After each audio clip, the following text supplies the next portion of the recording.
Republican from Wisconsin on the Senate Budget Committee. And sir, welcome here to America's Newsroom. It's been a couple months since we have talked. What do you mean by that comment, phoning it in? Well, good morning, Bill. Good morning.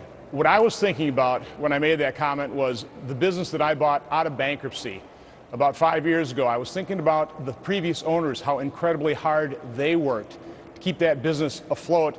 And then I was thinking about my team over the last 5 years, how hard we've worked to make that business survive. Now, the good news, the business has survived. But then I come here to Washington, and I see this president submit a budget 2 months ago that was so unserious. It was going to add $13 trillion to our nation's $14.3 trillion debt. It was so unserious, it failed in the Senate 0 to 97. And it seems to me like the only concerted action this president has been taking on the whole deficit issue is to try and scare the markets, scare the public, when he should be trying to calm the markets by actually coming up with a credible spending plan. And currently the only action is, I think you mentioned it earlier, they've met 6 times. He sent his vice president to negotiate. Doesn't sound like the talks are moving very fast, but this is something the president should be fully engaged in. He ought to be working on this thing almost full time, because we are looking at the bankrupting of America here. And it's just way too serious an issue to delegate to other people. Well, there's so much to get to here, and I just want to move along in the couple minutes we have, okay? So Sure. you don't believe he's serious. You've made that clear. And you also make it clear that how much can you get done in 6 meetings with this bipartisan committee with Joe Biden. Can I go back to the poll number that we put up a moment ago about the debt issue and how concerned Americans are? You see 47% say it's a major crisis, 42% say it's a major problem. That's 89%. Now, what are Republicans going to do on that debt ceiling, Senator? Because that's where this clash is coming. Sure.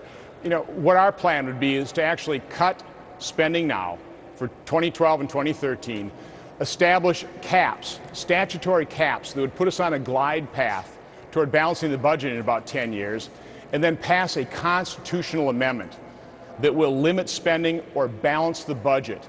And that's, you know, in the end, I think that's the only thing that's going to solve this problem, is a constitutional limitation on the size of government. Because anything we put in statute, it might work for a few years, but let's face it, Congress has always figured out some way of weaseling its way around other types of spending limitations. So I really do believe we have got to put a constitutional limitation on our spending. There are more people talking like that, and you know how much of a challenge that is to get done. Mm-hmm. You know the way the system is set up. It's not an easy thing to do.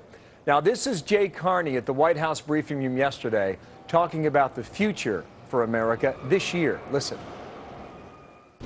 Obviously, we don't have a crystal ball here. But if you look at outside economic analysts, most still believe we will have steady economic growth in the second half of this year. Now, what about that, Senator? He says it's going to get better. Do you believe it? Well, we're not seeing it right now. I mean, we saw the jobs growth last month, incredibly disappointing. You know, so no, the other thing I think is highly irresponsible of this administration is to just assume that they're going to get an increase in that debt ceiling. I'm here. Washington is horribly broken. So that's why I sent a letter to the president a couple weeks ago, signed by 22 of my Senate colleagues, asking him to have a plan B just in case. You know, it wouldn't be the end of the world if we don't increase that debt ceiling immediately. We would have to live within our means. And our means, according to this president's own budget, would be $2.6 trillion. That's $800 billion more than we were spending just 10 years ago. It would pay for 100% of the interest on the debt, 100% of Social Security, and still leave $1.6 trillion for essential defense, security, safety, and health spending. So we should plan just in case. And I think it's irresponsible for this president not to do so. You make an interesting argument. Former businessman, you've been in Congress a total of 5 months. And to hear your reaction this early in your term is stunning. But, Senator, thank you for your time. We'll speak again down the road. Ron Johnson out of Wisconsin. Thanks for having me on. Okay. All right. Well, if you think the debt is scary, how about this? A small town is on high alert today after reported sightings of a